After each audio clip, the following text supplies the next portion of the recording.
Well, hello, everybody. It's Connor. We're back. We're all doing fantastically well. We're back here post Valencia, post some fantastic Leeds United performances yesterday. We're going to get into that. But before we start the video, everybody, you know what to do. Please make sure you like, comment, and subscribe. We'll have more out on your Patreon this week. We'll have more merchandise dropping as well, or you've got your originals out there as well. We've got t-shirts, we've got hoodies, we've got all your good stuff available now on the One Leeds Back 4 store. Link in the description below. As I've mentioned to you guys before, we've got something really exciting coming for the channel, which is like a big step, big progression for me, something that I've really invested in. That'll be coming really soon, which is like another branch to the channel, of which I think you guys will really enjoy. So please get in contact. We've had loads of emails from you guys as well regarding local Leeds businesses who are interested in sponsorship. That is amazing. Please make sure you do so as well. The email is oneleadsfanchannel@gmail.com if you want to get involved in that sort of stuff.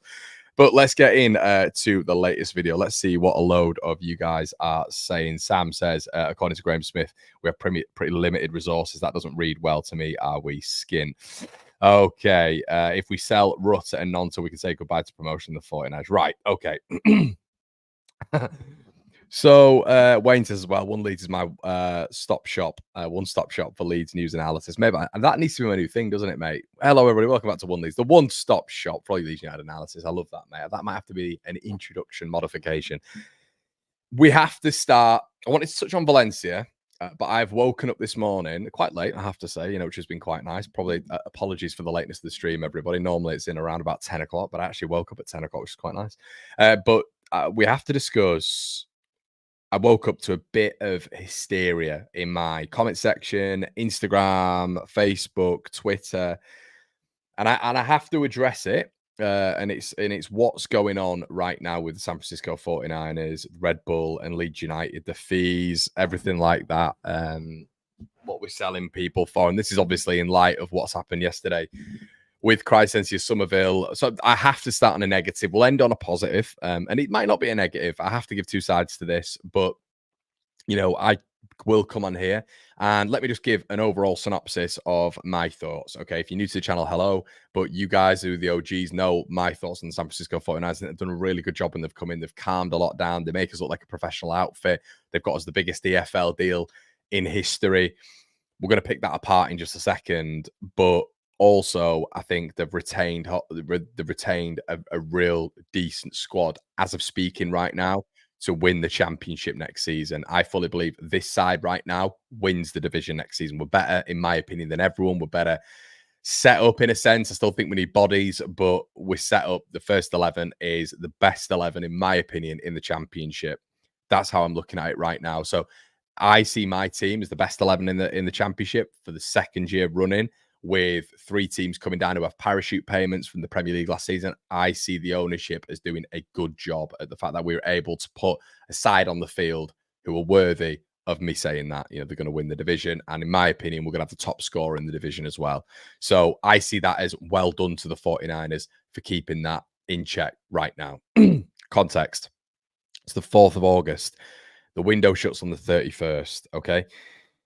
Now, Valencia was excellent.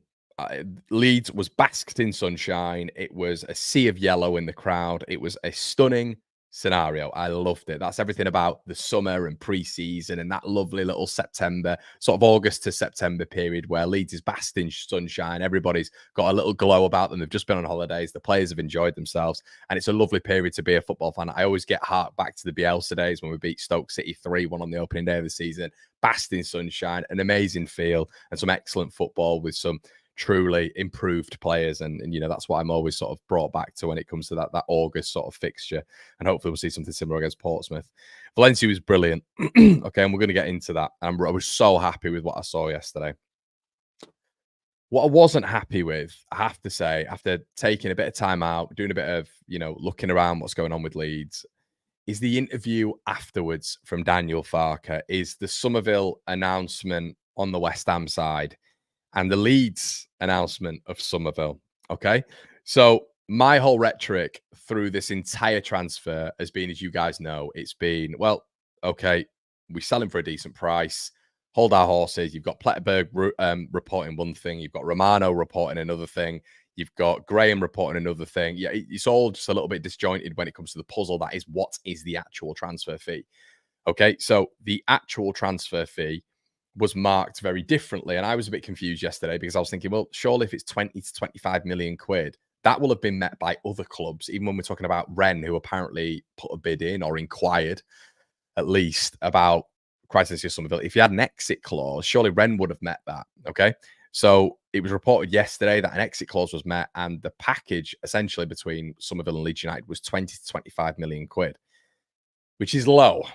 Okay. Now, add-ons were reported by various different sources, but I keep saying various different sources, everybody, because we don't know what the fee is. We don't know what the fee is, but that's what I was arcing on yesterday. Okay. I was arcing on the fact that the add-ons weren't really being fully explained by various different journalists, from which we were told we had around about 34 million in add-ons and the package the day before. So why is that drastically reduced now by 10 million quid? That's what I don't understand. Now, there's heavy rumors from the West Ham side. I was looking this morning about what their take on it is and what some of their, platforms and media outlets and algorithms and aggregate accounts are saying. That some of those accounts, I checked on one this morning, it's got a decent following, were sort of, it was putting out there that Leeds didn't want West Ham to release the actual fee. Not saying that's gospel, but it's interesting in itself. Okay, so I think the panic with a lot of Leeds fans now is, well, okay, an exit clause was met. Leeds released the fact that we had an exit clause right at the end. Okay, right at the end, the transfer was made, exit clause, Somerville's gone. There's a lot that we need to discuss here because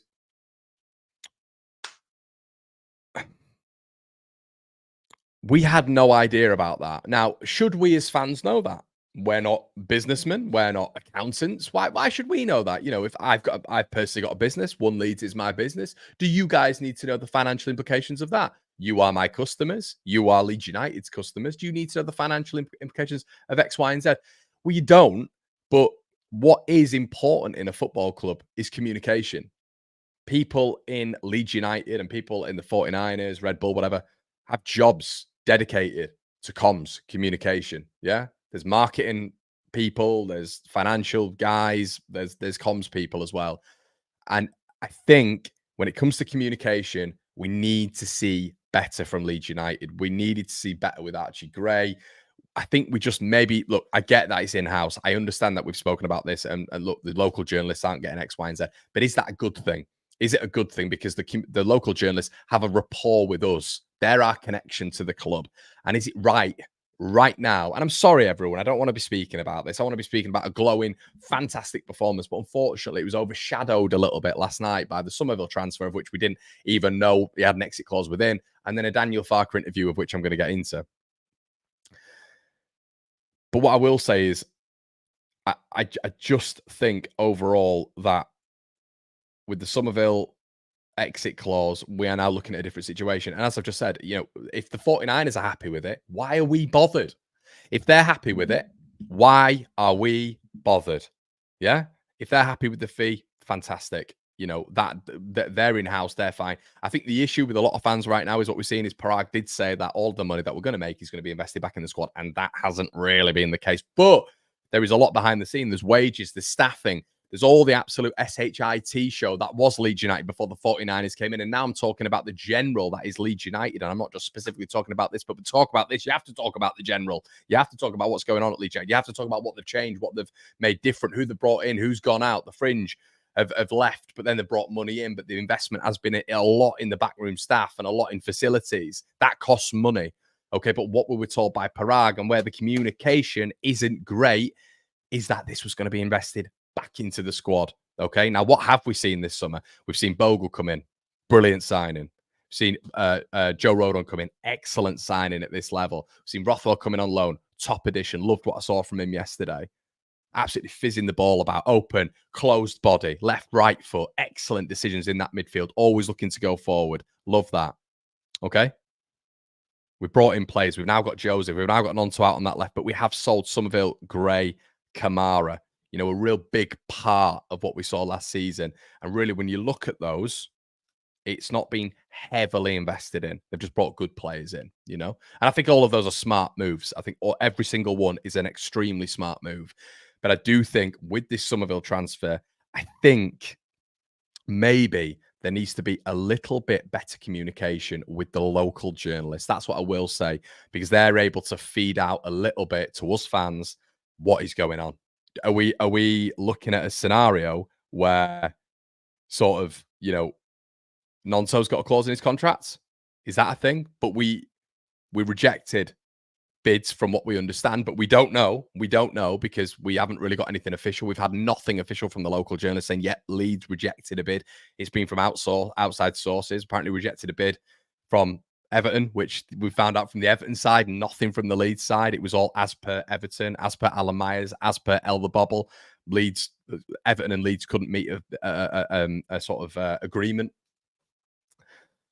So is that because the makeup of the deal didn't meet Gnonto's release clause? Does he have a release clause? Does he have that exit clause?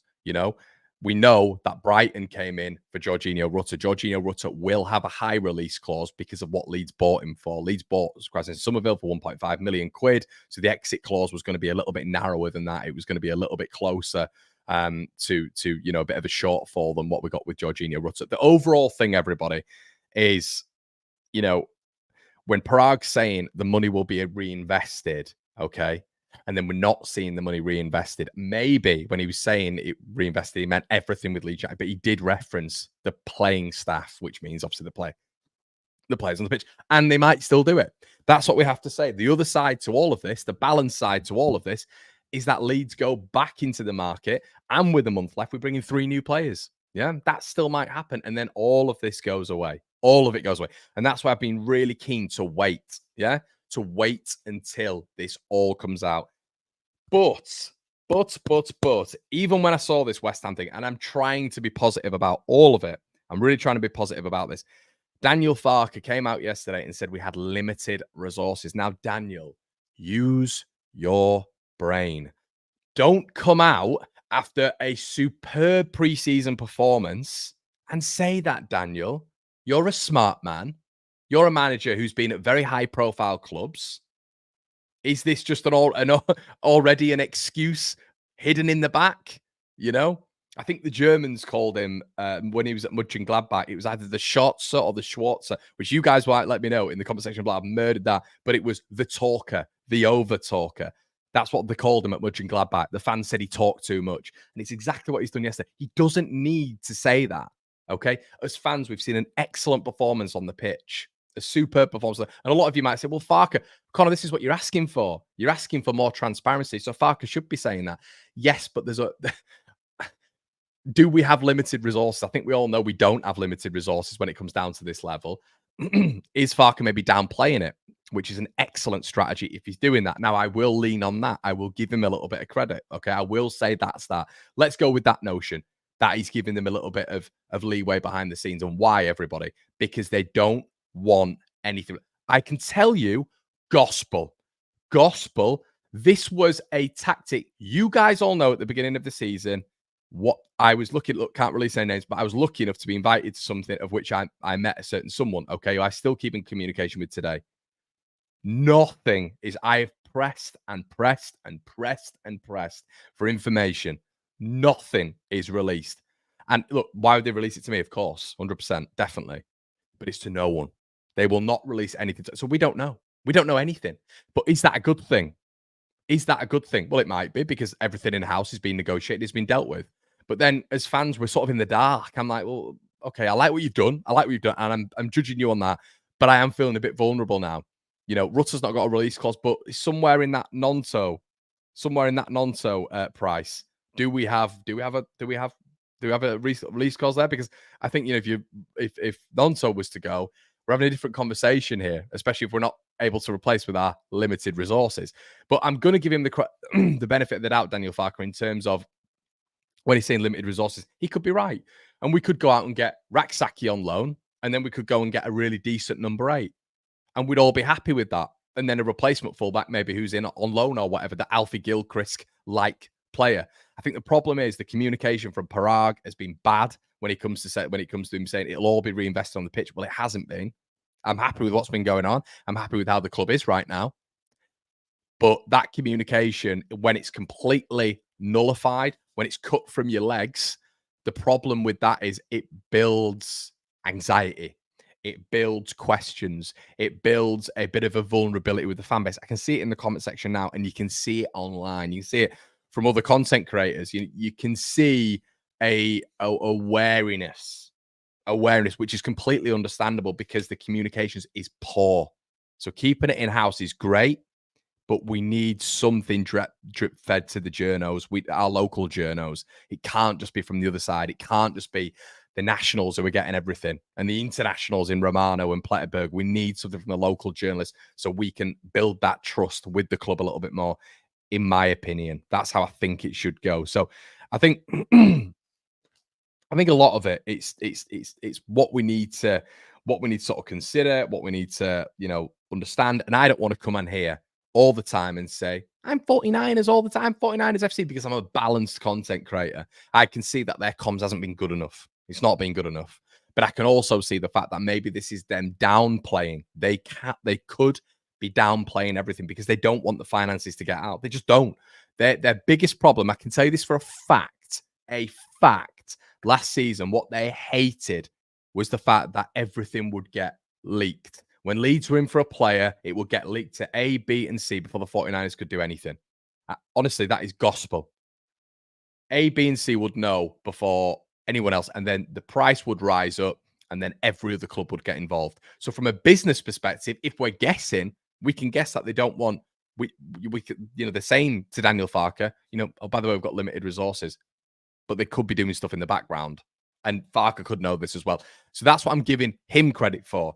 But I think from a PR perspective, don't, as a manager, come out after a fantastic performance and say we've got limited resources.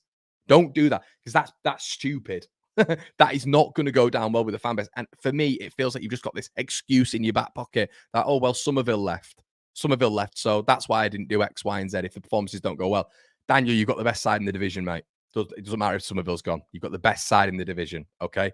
So whatever the weather, rain or shine, there is no excuses for you, and no excuses, of course, for the 49ers this season, because that side on paper is better than everyone else in the division. In my opinion, last season, that team was better than Ipswich's, but you as a coach weren't able to get past Kieran McKenna, who went up as well, okay? This season, for Farker, for the 49ers, there is no excuses. For the players, no excuses. You've got a number 9 there who can easily score 20 goals in this division. You've got Gnonto who can get, if he's still at the club, which he should be, if he's playing 40 odd games this season, there's 15 goals there. You've got Rothwell who's going to contribute to at least 5 or 6, maybe even 7. On the other side, you've got Dan James who's going to bag you 10 throughout a championship season. We've got Brennan Aronson who's going to contribute to a lot. You've got Joel Peru who's probably going to beat what he got last season, if we've been honest, in 12 to 14 goals. There are goals across this squad. You've got Jaden Bogle, who's going to get so many goal involvements from right wing back, even as we saw yesterday. Firpo's going to contribute. We've got goals from set pieces when it comes to Strauch and Rodon. That was evidence yesterday when we pretty much won every attacking set piece with Strauch and Rodon in there. There are goals in this squad, and it's much more spread out this season, but we need investment. Of course we do. Okay, let's have a quick look at what some of you guys are saying as well in the chat. Tim says, the more time goes on, the more you see that what the owners left. And I agree, Connor, there might be 1 or 2 nasty surprises left to uncover. Good morning, Connor. We are doing a Brighton buy cheap and big is wanted in loan to buy in Italy. Parma, Genoa, and Lazio want him. Hiru says, I'll just assume everyone has a release clause. Connor, take a breath, says Stuart. Connor loves an open body. I do, mate. When it comes to midfield, I do. Let's put a bit of context there. Of course. Dilip says, Connor, serious question. After we found out the clause in some of those contracts, do you think we'll be selling any more of our key players? Yeah, but I understand. I think I've got to come on here and be balanced. I've got to come on. I think the 49ers are astute businessmen. I think there's a reason that they don't want any of this to get out. But I think by restricting information to anyone, I think that is always going to have its downfalls as well. I've come on here before and say trust the process, and I am trusting the process. I think they're going to be fantastic owners. I think they've done a lot really, really good so far. The communications isn't good. It isn't good, and it's a fan base like ours. They've got to understand the landscape. And when you come into a club, you vet the club, whatever. You vet a business when you go into it for the first time. But they've got to understand is we've been burnt by ownership before. And one of the primary reasons we actually, at the very beginning, enjoyed Radrizzani was because of the communication. We liked it. He was one of us. Remember, don't downplay that. That was what it was at the start. It got bad towards the end, really post Bielsa, relegation, whatever. But the communication at the start was a good thing. Leeds fans liked that, because it was the fact that it was cut off beforehand because they just didn't care. And it was absolute carnage beforehand. But now with the 49ers, they should understand that we've been burnt by so many ownership models, so many structures and frameworks, that one of the primary things that Leeds fans need is, of course, a professional outfit, but communication between the club and the fans is massive. And the big branch there, is the local journalists. Yeah, is the local journalist. That's what it is. But let's. So we've had 20 minutes on that, but let's get on, let's get on to, and the problem is, do you know what it does? Here we go. I can see it in the chat. How do you know? How do Leeds know? The problem is, and this is a lack of communication as well, everyone. The problem with what happens as a result of this is we're all guessing. You're guessing. I'm guessing. Does Gnonto have a release clause? What about Rutter? Does he want to go? Is he handed in a transfer request? And I'm not saying this all has to get out of house. I'm not saying that. But players been unhappy. Players, requesting things like this, that, and the other before, clauses. These are all things that have been reported to us before. That doesn't mean it's like an unprofessional outfit. That doesn't mean that. It's just more of communication. It's more of we understand, so we're not surprised at the back end of it. Okay. So I love what the 49ers are doing. Massive 49ers fans. I'm going to give them the benefit of the doubt that they're downplaying this so that they can go out and get big signings with a month left, and we're in a good spot by the end of the season. They've retained a very, very good squad, which should be winning the league. The manager, you guys all know, I've always been a bit edgy on, but I will give him the benefit of the doubt. We've looked good in pre-season. And let's talk about Valencia. It was just exceptional, an exceptional performance. And three things that you might have missed yesterday. Some of you probably haven't, but Jorginho Rutter, okay? This guy, I've mentioned this M word, this metronome word, which I keep going on about, the scintillating performances that he puts in. There is a lot of discussion, there's a lot of discourse, a lot of debate that this guy was everything last year. Okay, Leeds like vertical build-up. You can see that when Gruev doesn't decide to go long, or not just Gruev, but Kamara. Kamara was another one, wouldn't go long, okay? They play in those central spaces. And tactically, what that means is Leeds enjoy vertical build-up. Farke did it at Norwich with Buendia. It was all vertical build-up. Vrancic, Buendia, Pukki, vertical build-up, okay? Now, with Jorginho Rutter, there is an argument last year. He was the main man, the metronome, and Somerville was just the icing on top of the cake, the cherry on top of the cake, I should say. And that is so true. And you can see that the framework is Rutter. The framework and all these just extra glossy, beautiful bits are the additional bits. The Gnontos, the Somervilles, the Jameses, the Perus, the Aronson. But the engine, the brain, the class, the skill is Rutter. He's everything. He is the centerpiece. So you take him away, that centerpiece, and you've just got these like glossy bits, the glossy bits, the sort of exciting bits, the colorful bits. That's great. But this bit is missing. And this huge chunk of creativity, of innovation, of attracting players to him. So the space for other players, it's him. So he is massive. Just got the number 10 shirt as well. It looks like yesterday from Somerville. Obviously, did a nice little post. I am praying we keep hold of him. And just to get you all excited, he's done that against Valencia. La Liga side. Top La Liga side. We'll talk about, how many points they got last season. Historically, Valencia were a top 3 side. They're historically probably as big, if not bigger, than Atletico Madrid. Atletico Madrid have come onto the scene a little bit more in the last sort of 20, 25 years. Valencia are a huge club. Huge club. And yesterday, we played with them, in my opinion. Yesterday, we made them look like a championship squad, and they couldn't take it. They were petulant, they were arrogant, they were kicking out, and they got a man sent off in a pre-season friendly. So with everything that's happened, with Archie going, who was replaceable, as you saw yesterday, it leads his performance from that right-hand side didn't, and it hasn't in pre-season, hasn't lowered because Archie's gone. With Archie, there was just so much attachment to the name that the name started overriding the performances for me. Bogle came in, did a solid job, was decent, and has been very good in pre-season with 2 assists. Rodon, fantastic permanent signing. Rothwell, I thought looked really good when he came on as well. Joseph just got his chance. Fantastic effort on goal. Put it away. But the thing is, everybody, not the problem at all. Rutter is everything in this team right now. Absolutely everything. So as Where's B has just said there, it's a huge vulnerability. And I agree. Stuart's become a new member. Shout out to you, my friend. Valencia haven't won a single preseason game. We only played one. Mick, that is Mick. Okay, right. I'm gonna have a look at who they played. Valencia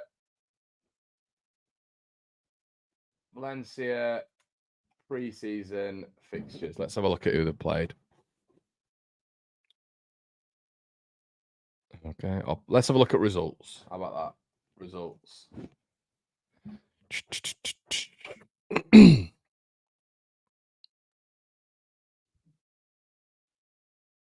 Okay, I think they've still got one more actually. Okay, so they lost to Deportivo in their division. Lost to PSV, Eredivisie 2-1. Drawn to Levante, lost to Leeds. Okay, so yeah, they've not won one, but have they played a second division side there, mate? I don't think they have. From my knowledge, they've not played a second division side there. So look, La Liga sides, whatever, Eredivisie sides, fair enough. Have they played a second division side who's beat them? No. So we're the first second division side to beat them. So Michael says, just say you don't like Gray. Michael, how about you just say that you can't listen to an alternative opinion that doesn't feed your own narrative? How about that? There's your little back from me, mate. But yeah, Rutter, absolutely fantastic. Thought he was excellent. And yeah, we do need to keep hold of him 100%, mate. But yeah, I think a Valencia performance like that yesterday was really good from Leeds United. And the thing is, all the positivity is sucked out of it by what Farke said and the Somerville transfer, but it shouldn't be, because it shouldn't detract away from that performance. What I wanted to talk about as well was the set pieces. The set pieces, maybe something that you missed yesterday, still not great. Okay, still not great. Gruev, the inconsistency with it is something that is bothering me, and that's why I think you need someone like Rothwell starting. And that is an argument for Rothwell starting, because not only is he a quality player at this level, but also Rothwell delivers the ball on a sixpence. He delivers it on the money, right on the penalty spot, and does it with fizz. And he did it twice. I mean, Verba missed an absolute sitter, didn't he? The header, the ball in from Rothwell from the corner. Verba was free, should have scored. So when you look at it in that respect, I think to myself, Rothwell should be starting for set pieces, because in the Championship, set pieces are so important, but also he's got the ability. Farke needs to work that out. Do you need to get Ampadu in there with Rothwell? I think so. I think that has to be in midfield too. And Gruev can come on when we're winning games and need to see it out, and we're trying to just pass the ball around and keep it safe. That's when Gruev comes on for me. But I think, the set piece is what you saw yesterday. At least when we got them in, you saw us winning every header. Strout won 2, I think, out of his 3. Rodon won 1. And that is a real positive as well. Okay, and the last thing, what I noticed, everybody, which is something that, we need to sort of, I don't know, keep an eye on. It's something that we need to sort of, get excited about, I guess, is, when teams are offering a press. We've seen it with Hanover now. We've seen it with Schalke. We've seen it with Valencia. I think we look a little bit more comfortable. I don't think teams are going to offer as much of a press. I think it's going to be a back 5. But the beautiful thing about a back 5 now is I feel Leeds have more to offer. It's not just Somerville trying to break through and Rutter trying to break through. You've got Bogle on that right. You've got Rothwell who's fizzing balls forward and becoming part of that front line already. You've got Joseph offering so much movement when it comes to moving around those back 2 centre-backs. I just think we've got so much more when it comes to going forward. You've got Peru, who's likely going to be starting in the 10, who offers another attacking body there as well.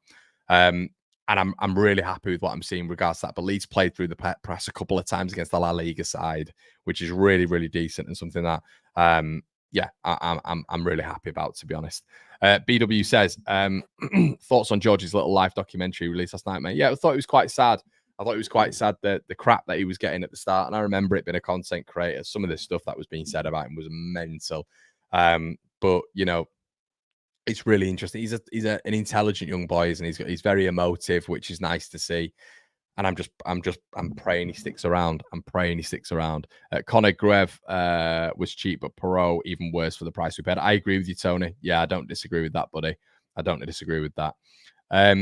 But yeah, guys, listen, we've been going for 31 minutes now. I know we spoke a lot about the 49ers, but I feel I had to give my piece on that. If you've not seen it, please go to the replay, watch all this from the beginning again. The three things. Have you got any more things that you learned from yesterday? Let me know in the comment section below. I read every single comment. Patreon, guys, description below. Mike joined yesterday. Shout out to you, Mike Schwartz. Joined us yesterday as well. Yeah, fantastic stuff. The Patreon is building and we've got more stuff, more exclusive things coming out on there next season. Guys, it's been an absolute pleasure. Check out your merchandise as well. Link in the description below. And I will see you in a bit.